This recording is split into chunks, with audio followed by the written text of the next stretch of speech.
नमस्कार मित्रों, मैं राजीव मिश्रा आपका सोशल रिसर्च फाउंडेशन में बहुत-बहुत स्वागत करता हूं और सोशल रिसर्च फाउंडेशन के बारे में तमाम सारी भ्रांतियाँ भी होती हैं, तमाम सारी जानकारियाँ भी होती हैं, तमाम सारे प्रश्न भी होते हैं। तो मैं अपने मित्रों को आज बताना चाहता हूँ कि असल में सोशल रिसर्च फाउंडेशन क्या है और आप भी हमारे साथ मिलकर काम भी कर सकते हैं, साथ में आप हमसे जुड़ भी सकते हैं। तो मित्रों सोशल रिसर्च फाउंडेशन के बारे में जानने के लिए आप ये हमारी वेबसाइट है www.socialresearchfoundation.com आप गूगल क्रोम पे डालेंगे तो ये आसानी से खुल के आ जाएगी और आप देख सकते हैं इसमें अगर आप देखिए home objective executive board research journals books news contacts वगैरह के बारे में पूरी जानकारी दे के रखी गई हुई है और इधर की ओर आप देख पा रहे होंगे इधर ये कुछ जर्नल के हमारे कवर बने हुए हैं। ठीक है, तो ये वो जर्नल हैं जो हम जिनको हम प्रकाशित करते हैं और आपको मैं बता देना चाहता हूँ कि इन्हीं जर्नल्स में से यदि आप किसी को क्लिक करेंगे, सपोज़ आप किसी को भी यहाँ पे क्लिक करेंगे, तो ये एक विंडोज़ खुल के आ जाएगी, स्क्रॉल होगा और ये यहाँ पे ये खुल के आ जाएगा इस तरीके से। तो इसमें अगर आप मान लीजिए कि किसी जर्नल के बारे में जानकारी चाहने किसी अंक के बारे में जानकारी चाहते हैं, मान लीजिए पीरियोडिक रिसर्च का पूरा कवर खुल के आ गया है हमारे सामने यहाँ पे। ठीक है? अब आप इसको यहाँ से स्क्रॉल अगर करेंगे तो कवर कवर एक तो खुल जाएगा और कवर खुलने के साथ ही साथ इसमें नीचे और भी चीज़ें जो इसकी जानकारियाँ हैं ये खुलती चली जाएंगी। ठीक है? जिसमें एडवाइजरी बोर्ड आ जाएगा, एडिटोरियल बोर्ड आ जाएगा, पब्लिकेशन एथिक्स आ जाएगा। ऐसे स्क्रॉल करते चले जाइए, गाइडलाइंस फॉर रिव्यूअर्स आ जाएगा। ऐसे बहुत सारी चीज़ें हैं और सबसे अंत में आप इसमें जो है अभी तक आप देखिए 2014 अगस्त से इसमें हर एक 2013 अगस्त आई एम सॉरी ये देखिए नीचे आप दिखाई दे रहा होगा 2013 अगस्त से यहाँ से लेके और सारे जर्नल से इसमें दिए हुए हैं। किसी भी जर्नल को सपोज़ आप किसी भी जर्नल को मान लीजिए 2018 के किसी जर्नल को आप क्लिक करेंगे तो क्लिक करते ही ये नई विंडोज़ में आपको पूरा का पूरा डाटा फिर से खुल के आ जाएगा। आप जब वहाँ पे जाएँगे तो दिखाई दे जाएगा आपको कि वो किस तरीके से खुल रहा है। और ये देखिए ये फिर से खुल गया। यहाँ पे आप कॉन्टैक्ट लिस्ट में जाते हैं या लेटेस्ट इश्यू में चले जाइए उसके बाद। तो ये देखिए हमने मई 2019 का खोला था और मई 2019 का ये पूरा का पूरा जर्नल हमारा खुल के आ गया है। ठीक है? अब आप यहाँ पे किसी पेपर को मान लीजिए पढ़ना चाहते हैं, तो किसी भी एनी ऑफ द पेपर आप उसको क्लिक करेंगे और ये पेपर यहाँ से नई विंडोज़ में इसका जो पीडीएफ है, ये खुल के आ जाएगा। खुलना थोड़ा-सा टाइम लग सकता है क्योंकि वो आपके इंटरनेट की स्पीड पे निर्भर करता है। ये देखिए ये पेपर जो था ये पीडीएफ मोड में यहाँ से खुल के आ गया है। ठीक है? इसको उसके बाद आप अपने कंप्यूटर पे डाउनलोड कर लिए। देखिए ये पीरियड रिसर्च का पेपर मिस्टर दीपक कुमार का था। ये खुल के आ गया। आप इस पेपर को पूरा का पूरा डाउनलोड कर लीजिए। डाउनलोड करने के बाद आप प्रिंट आउट निकाल लीजिए। तो ये एक साधारण सी बात हुई जिससे कि आप पीरियड रिसर्च के किसी भी अंक को देख सकते हैं और इसी प्रकार आप किसी भी जर्नल पे जाके हमारे बारे में पूरी जानकारी प्राप्त कर सकते हैं। चलिए, अब मैं आपको ये बताना चाहता हूँ कि जर्नल है क्या? ठीक है? तो मित्रों हमारे 6 जर्नल हैं। 6 जर्नल में सबसे पहला जर्नल है हमारा एशियन रेजोनेंस। दूसरा जर्नल है पीरियोडिक रिसर्च। तीसरा जर्नल है श्रृंखला एक शोधपरक वैचारिक पत्रिका। चौथा जर्नल है रीमार्किंग एंड एनालाइजेशन और हमारा जो 5वां जर्नल है उसका नाम है एंथोलॉजी द रिसर्च। छठवां जर्नल है इसका नाम है इनोवेशन द रिसर्च कंसेप्ट। ठीक है? अब इसके साथ ही हम आपको ये बताना चाहते हैं क्योंकि आप जब हमारे साथ काम करेंगे तो आपके दिमाग में बहुत सारी चीज़ें क्लियर होनी चाहिए। एक तो इसका सही उच्चारण और दूसरी बात ये कि ये जो रिसर्च जर्नल हैं वो क्यों ज़रूरी हैं। रिसर्च जर्नल्स इसलिए ज़रूरी हैं मित्रों कि ये जो रिसर्च जर्नल्स हैं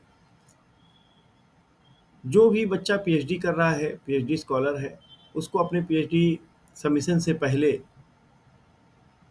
2 पेपर प्रकाशित करवाने होते हैं किसी न किसी इंटरनेशनल रिसर्च जर्नल्स में और जो टीचर जो शिक्षक बंधु किसी भी कॉलेज में पढ़ा रहे हैं उनके लिए भी ये जर्नल में पेपर पब्लिश करवाना बहुत ही महत्वपूर्ण बात होती है। पहले कुछ समय पहले एक गवर्नमेंट के नियम आए थे जिसमें वो जर्नल को यूजीसी लिस्ट होना ज़रूरी था।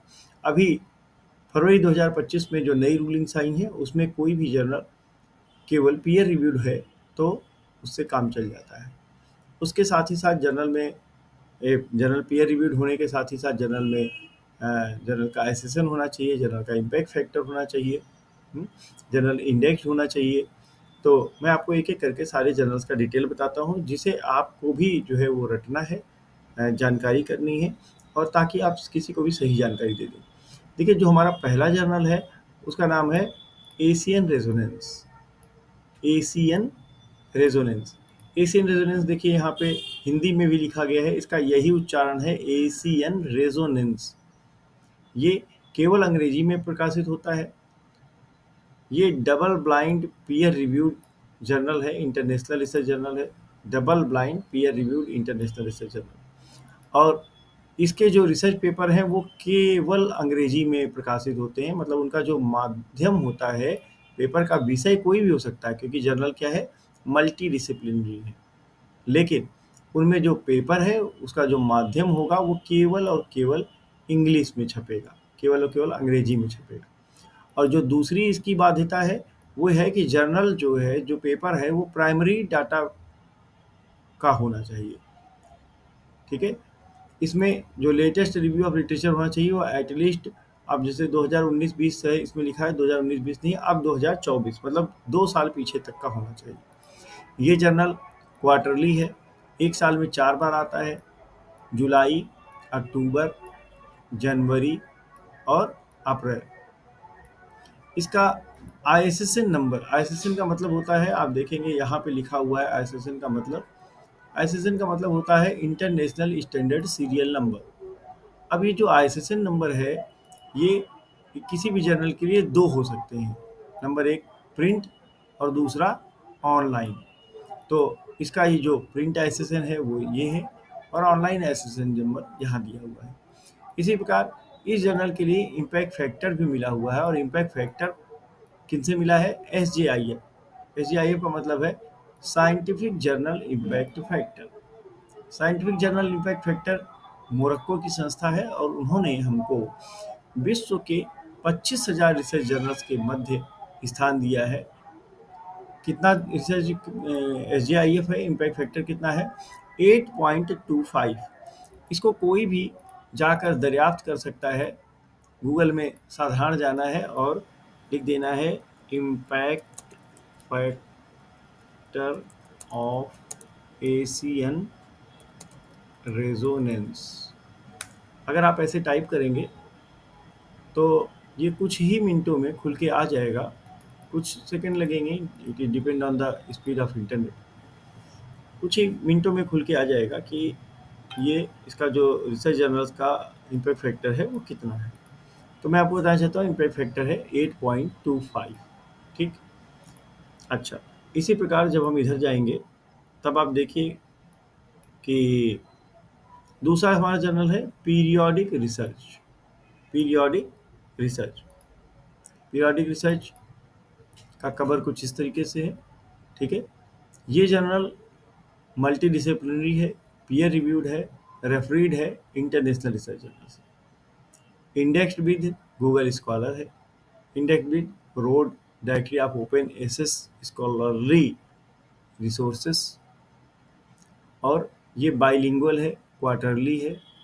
ISSN इसके देखिए दिए हुए हैं, PISSN और EISSN। ठीक है, इसमें आपको ये देखिएगा साफ साफ लिखा है, इसका नाम पढ़ना है पीरियोडिक रिसर्च। ये हिंदी और अंग्रेजी दोनों में आता है मित्रों, और ये भी double blind peer reviewed international research journal है। इसके जो रिसर्च बेस्ड इसके जो पेपर हैं वो भी प्राइमरी डाटा वर्क के आते हैं, जैसे कि एशियन रेजोनेंस है, प्राइमरी रिसर्च वर्क का पेपर इसमें आएगा। इसी प्रकार पीरियोडिक रिसर्च में भी प्राइमरी डाटा के पेपर आएंगे। ये रिसर्च जर्नल जो है वो हिंदी और अंग्रेजी दोनों में आएगा।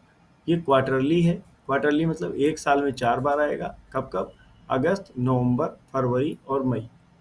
इसका प्रिंट ISSN इतना दिया हुआ है, इसका ऑनलाइन ISSN यानी कि EISSN इतना दिया हुआ है।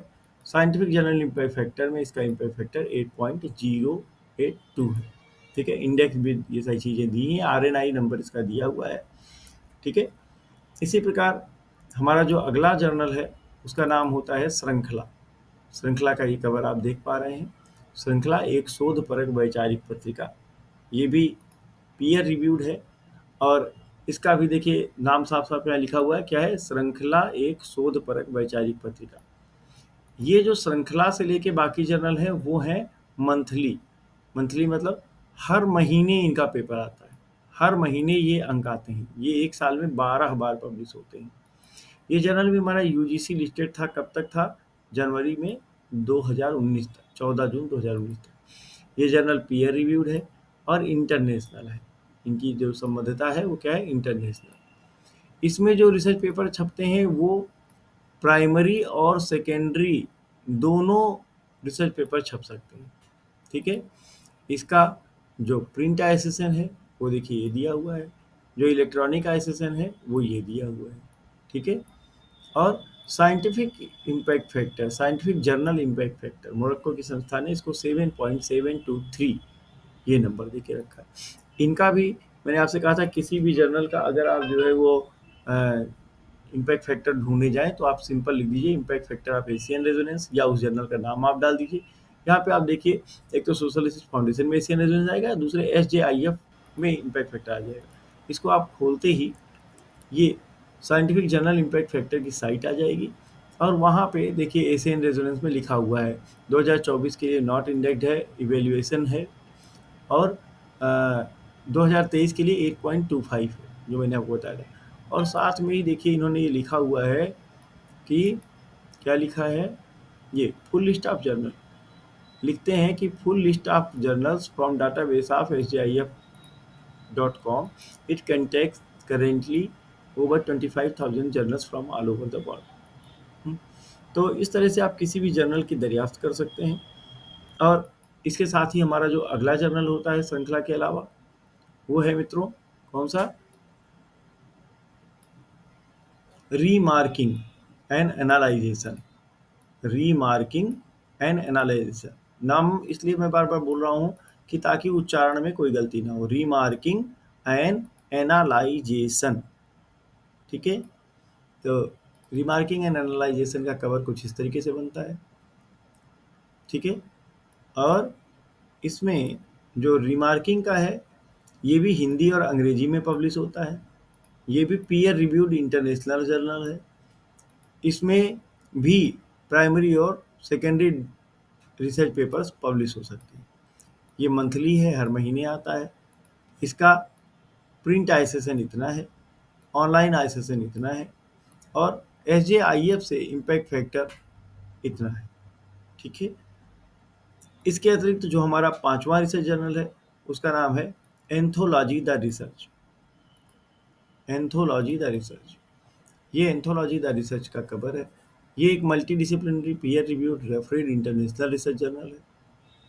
इसके जो प्रकाशक हैं वो सोशल रिसर्च फाउंडेशन कानपुर है।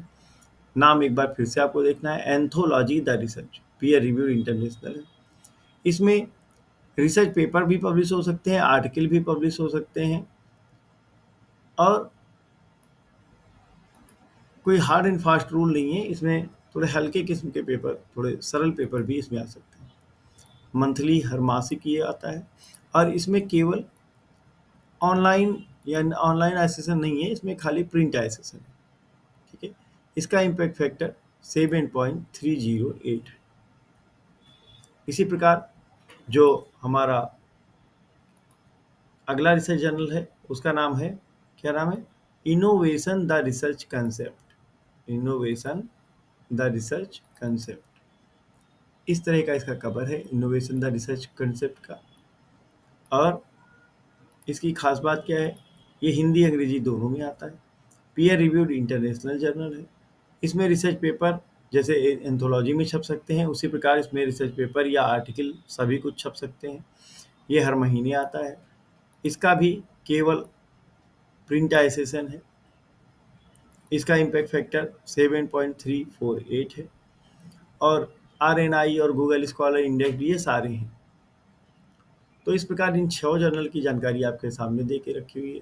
पेपर पब्लिकेशन चार्जेस में फॉर ऑनलाइन कॉपी और ई सर्टिफिकेट अगर कोई लेता है तो केवल 1800 रुपये है, और 200 रुपये इसको अलग से देने पड़ते हैं DOI की, यानी कि इस तरीके से 2000 रुपये में हम ऑनलाइन कॉपी, ई सर्टिफिकेट और DOI दोनों देते हैं। हार्ड कॉपी अगर कोई हमारा एनुअल मेंबर है तो ये 1700 रुपये जो चार्ज है वो 1800 हो जाता है। और हार्ड कॉपी अगर कोई चाहता है इसी की पब्लिश की हुई हार्ड कॉपी चाहता है, तो जब जर्नल पब्लिश हो जाएगा तो 1000 रुपये उसको और देने पड़ते हैं। यहाँ मैं क्लियर कर देता हूँ एक बात कि जब कोई हमको पेपर देता है तो पेपर पब्लिकेशन में 15 दिन का टाइम लगता है ऑनलाइन पेपर पब्लिकेशन में। उसमें क्या-क्या होता है, उसमें वो पेपर हमारे यहाँ सबमिट होता है, पेमेंट देते हैं, उसका प्लेगरिज्म चेक होता है, प्लेगरिज्म चेक होने के बाद उसमें रिव्यूअर्स अपने कमेंट डालते हैं और उसके बाद वो ऑनलाइन पब्लिश होता है। इस काम में कम से कम 15 दिन का वक्त लगता है, 15 से 20 भी हो सकता है, महीने भर भी हो सकता है, लेकिन मिनिमम जो है 15 दिन का वक्त लगता है। लेकिन जब इनकी हार्ड कॉपी आती है तो चूंकि उसमें सारे पेपर को असेंबल करना होता है, तो जब सारे पेपर असेंबल हो जाते हैं इस काम में लगता है 2 से 3 महीना, और जब 2 से 3 महीने में वो जर्नल फाइनल हो जाता है तब हम हर लेखक को फ़ोन कर देते हैं। कोई लेखक अगर चाहे तो 1000 रुपये में वो लेके और हार्ड कॉपी हमसे मंगा सकता है। लेकिन इसके साथ ही साथ मैं ये बताना चाहता हूँ कि जो हमारा लेखक होता है उसे हमारी वेबसाइट पे जाना होता है। वेबसाइट पे जाने के बाद हमारे यहाँ पे आप देखेंगे लॉगिन अकाउंट है। यहाँ पे लॉगिन अकाउंट में जाने के बाद अगर कोई एक जो लेखक है उसे अपना एक अकाउंट बनाना होता है, ठीक है? जब वो अकाउंट बना लेता है तो वो अपने अकाउंट में पहुँच जाता है, और अकाउंट में जब वो पहुँचता है तो उसे हम क्या करते हैं, उसका सारा पेपर, ऑनलाइन ई सर्टिफिकेट, उसकी पेमेंट रसीद, ठीक है? और हार्ड कॉपी छपने के बाद उस जर्नल की पूरी PDF उसके अकाउंट में शो हो जाती है। तो आप ये हमसे पेपर हार्ड कॉपी नहीं लेते हैं, वहीं से अपना प्रिंट आउट निकाल लेते हैं तो भी आपका काम चल जाता है, ठीक है? अब वेबसाइट के बारे में कुछ और चीज़ें, और आपको हमारी वेबसाइट के बारे में जानने के लिए मैंने आपको बताया था www.socialresearchfoundation.com खोल लेंगे तो हमारी कुछ इस तरीके की वेबसाइट खुल के आ जाएगी सामने आपके, है ना? और कुछ नेट धीमे चल रहा है अभी। हमारी वेबसाइट खुल के आ जाएगी, मैंने आपको बताया। कुछ टर्म हैं, जैसे आपको याद करना पड़ेगा, ISBN का फुल फॉर्म होता है इंटरनेशनल स्टैंडर्ड बुक नंबर। अब ISBN क्या होता है, जब भी कोई किताब छपती है तो उसके लिए अथॉराइज्ड नंबर होते हैं, उनको बोलते हैं इंटरनेशनल स्टैंडर्ड बुक नंबर। हर किताब में ISBN होना ही चाहिए।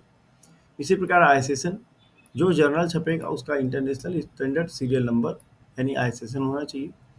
हर पत्रिका में RNI यानी registrar of newspaper of India होना ही चाहिए। SJIF ये एक इम्पैक्ट फैक्टर की सोसाइटी मोरक्को की है, साइंटिफिक जर्नल इम्पैक्ट फैक्टर, ठीक है? इसी तरीके से आपको कुछ नाम और रट लेने हैं, जैसे PhD का फुल फॉर्म आपको मालूम होना चाहिए, डॉक्टर ऑफ फिलॉसफी। नास रेटिंग की एक बात कई बार कॉमन प्रश्न आता है, इसका फुल फॉर्म होता है national academy of agriculture sciences. तो मित्रों इसको आपको याद रखना है कि कभी कोई पूछता है आपसे कि नास रेटिंग है कि नहीं है हमारी जर्नल की, तो चूंकि हमारी journal agriculture pure agriculture based नहीं है, एग्रीकल्चर के पेपर छप सकते हैं लेकिन प्योर खाली एग्रीकल्चर के ही जर्नल नहीं है, इसलिए इसमें नास रेटिंग की आवश्यकता नहीं होती है। API ये एक बड़ा कॉमन से शब्द है। हर टीचर को अपने API को मजबूत करने के लिए ही रिसर्च पेपर, सेमिनार में भाग या अदर देन टीचिंग एक्टिविटी में पार्टिसिपेट करना पड़ता है, और इसका फुल फॉर्म होता है एकेडमिक परफॉर्मेंस इंडिकेटर। अच्छा, यहाँ तक आपने जान लिया। अब आप समझ लीजिए कि यदि किसी को पेमेंट करना है तो कहाँ पेमेंट करेगा। सोशल रिसर्च फाउंडेशन, बैंक का नाम है इंडियन बैंक, ब्रांच है साकेत नगर कानपुर, और अकाउंट नंबर है 9338464448। कई बार मित्रों हमारे लेखकों को ये संदेह होता है कि ये कोई मोबाइल नंबर है, लेकिन ये मोबाइल नंबर नहीं है, ये एक अकाउंट नंबर है। CVS कोड है 01628 और IFS कोड है IDIB000S150। अच्छा, अगला सवाल क्या हुआ, पेपर कितना बड़ा होना चाहिए? तो पेपर अधिकतम 5000 शब्दों में लिखा होना चाहिए, और 5000 शब्द ना गिन पाए तो समझ लीजिए कि A4 साइज के 6 पेज सिंगल स्पेसिंग के साथ अगर वो आप हमें दे रहे हैं तो चल जाएगा। हिंदी या में अगर आप दे रहे हैं तो आपका फॉन्ट मंगल होना चाहिए और साइज 12 हो जाए। अंग्रेजी में दे रहे हैं तो फॉन्ट एरियल होना चाहिए, साइज 9 हो जाए। इसके बाद कोई एक ऑथर है जो चाहता है कि हम पेपर लिखें तो किस तरीके से लिखें, तो आपको इसको बता देना है कि भाई पेपर एब्स्ट्रैक्ट भी होना चाहिए, पेपर में कीवर्ड होना चाहिए, इंट्रोडक्शन होना चाहिए। यहाँ पे पूरी गाइडलाइन दी हुई है, हम उसको आपको दे देंगे। तो इस तरह से ये एक पेपर की जानकारी है जिसको जब हम लोग बात करेंगे तो आपको जानकारी होनी चाहिए कि ये रिसर्च पेपर इस तरीके से इन जर्नल्स में पब्लिश हो सकता है। क्या हमको बोलना है? हमको बोलना है good morning, good afternoon sir, madam. आप अंग्रेजी में बोलना चाहें तो बोल सकते हैं I am Rajiv Mishra, calling from Social Research Foundation Kanpur. We are publishing 6 international research journals. These journals are multidisciplinary and have ISSN number. These are paid journals. Do you want to publish any of your research paper in these journals? या हिंदी में बोलना है तो sir नमस्कार, मैं Rajiv Mishra Social Research Foundation से बात कर रहा हूँ। हम 6 अंतर्राष्ट्रीय रिसर्च जर्नल्स का प्रकाशन करते हैं। ये जर्नल मल्टीडिसिप्लिनरी हैं और ISSN नंबर इनका है हमारे पास। ये सभी पेड जर्नल्स हैं। क्या आपके पास कोई पेपर प्रकाशित करने के लिए है? हमारा जो मेल आईडी है वो है social Research Foundation Kanpur @gmail.com। Website मैंने आपको बताया। यहाँ का पता है 128/170 H ब्लॉक किलवेनीगढ़ कानपुर। और इसके साथ ही कुछ कॉमन सवाल हैं जो आपसे लेखकगण पूछ सकते हैं। तो क्या सवाल है कि क्या यह जर्नल यूजीसी के लिस्ट में है? हमको जवाब देना है नहीं, ये जर्नल यूजीसी केयर की लिस्ट में नहीं है, लेकिन ये जर्नल पीयर रिव्यूड और रेफरीड है तथा एपीआई के लिए पीयर रिव्यूड और रेफरीड जर्नल्स माने जा रहे हैं, जिसे आप अपने कॉलेज या यूनिवर्सिटी के एपीआई फॉर्मेट से चेक करके कंफर्म कर सकते हैं। इसके बाद अपने पेपर हमारी ईमेल आईडी पर भेज सकते हैं। ये भी बताना चाहते हैं कि फरवरी 2025 में यूजीसी की जो केयर लिस्ट है वो हटा दी गई है। अब सभी जर्नल पीयर रिव्यूड श्रेणी के ही हैं जो कि माने जाते हैं। अगला सवाल कुछ आ सकता है कि क्या हमें इसमें पेपर पब्लिश कराने पर पॉइंट मिलेंगे? हमें जवाब देना है कि हम इसकी कोई गारंटी नहीं लेते हैं, लेकिन इसके लिए आप अपने कॉलेज या यूनिवर्सिटी के एपीआई फॉर्मेट को चेक कर सकते हैं तथा IQAC या अपने सीनियर से कंफर्म कर सकते हैं। हमारी जानकारी के अनुसार हमारे यहाँ छपे हुए प्रत्येक पेपर पर लेखक को लाभ मिलता है। अच्छा, अगला सवाल हो सकता है कि पेपर भेजने का क्या प्रोसेस है? सबसे पहले आप अपना रिसर्च पेपर हमारी email ID social Research Foundation Kanpur @gmail.com पर भेज दीजिए। इसके बाद ये मेल आईडी मैंने आपको दिखाई थी, यहाँ पे मेल आईडी सबसे ऊपर लिखी हुई है, social Research Foundation Kanpur @gmail.com। तो हम बात कर रहे थे कि सबसे पहले अपना पेपर हमारी मेल आईडी पर भेज दीजिए। इसके बाद हमारी तरफ से पेपर चेक करके आपको एक कंसीडरेशन मेल की जाएगी, जिसमें अगर आपके पेपर में कुछ ऐड होना है तो वह लिखा होगा। इसके अलावा आपका पेपर किस जर्नल में लिया जा रहा है तथा पेमेंट और उसके बाद की फॉर्मेलिटीज़ मेंशन होंगी। पेमेंट कराने के बाद आपको हमारी वेबसाइट पे अपना अकाउंट बनाना होगा और इसे सबमिट करना होगा, जिसके बाद इस पेपर को प्रोसेस किया जाएगा। अब कोई लेखक कहता है कि अकाउंट हम नहीं बना पाएंगे, तो हमको बोलना है नहीं, अकाउंट आपको तो बनाना ही पड़ेगा, क्योंकि अकाउंट बिना वो आप ये एक गोपनीय मुद्दा है जिसे आप अपना अकाउंट बना के अपनी डिटेल भेजेंगे, उसमें हम कुछ नहीं कर सकते। हाँ, पेपर यदि आप सबमिट नहीं कर पा रहे हैं तो पेपर हम सबमिट करा सकते हैं अपनी तरफ से। ठीक है। नेक्स्ट, पेपर कितने दिनों बाद पब्लिश हो जाएगा?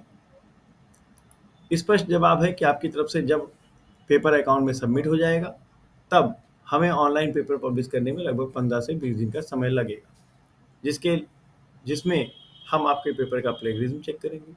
फिर पेपर को सब्जेक्ट एक्सपर्ट को के लिए रिव्यू के लिए भेजा जाता है। यदि कोई कमेंट आते हैं और आपको बताया जाता है तो आप करेक्शन करके हमें भेज दें, उसके बाद पब्लिश किया जाएगा। तो ऑनलाइन पेपर जर्नल का कवर पेज, ई सर्टिफिकेट आपको अपने अकाउंट में मिल जाएगा, जिसे आप वहाँ से डाउनलोड कर सकते हैं।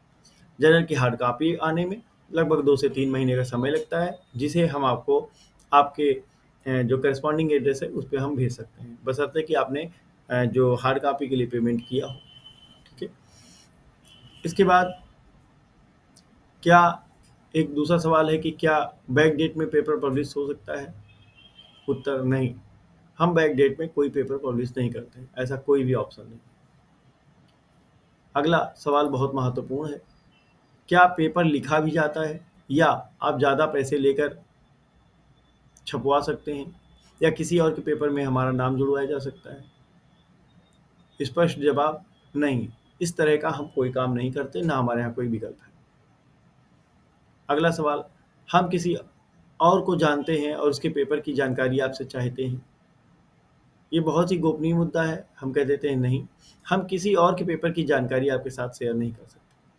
यदि किसी लेखक को अपने पेपर की जानकारी चाहिए तो या तो वो अपने अकाउंट में सबमिट योर क्वेरी इस विकल्प के तहत अपना सवाल डाल दे, यहाँ से आपको जवाब दे दिया जाएगा। यदि सबमिट योर क्वेरी में जवाब नहीं दे पा रहे हैं तो आप अपनी ईमेल आईडी से हमें एक मेल कर दें, हमारा जो कंसर्निंग डिपार्टमेंट होगा वो आपको उचित उत्तर दे देगा। अगला सवाल, क्या पेपर कॉपीड या रिजेक्ट होने पर पैसा वापस हो जाएगा? स्पष्ट जवाब नहीं, अमाउंट नॉन रिफंडेबल है, पैसा वापस नहीं किया जाएगा। इसलिए कॉपीड होने या किसी तरह के सजेशन आने के केस में आपको पेपर में करेक्शन करके हमको भेजना है। हमारी कोई जिम्मेदारी नहीं है कि आपका पेपर अगर प्लेगरिज्म में आ रहा है तो हम उसको ठीक करेंगे। ठीक आपको ही करना होगा, हम आपके पेपर में किसी भी प्रकार से काम नहीं करेंगे। तो इस प्रकार हम इस रिसर्च जर्नल की जानकारी को देख लेते हैं और जानकारी होने के बाद हम इसको अच्छे से रट लेते हैं, अच्छे से जानकारी कर लेते हैं और इसके बाद आप हमें इस पे जानकारी को बताएंगे।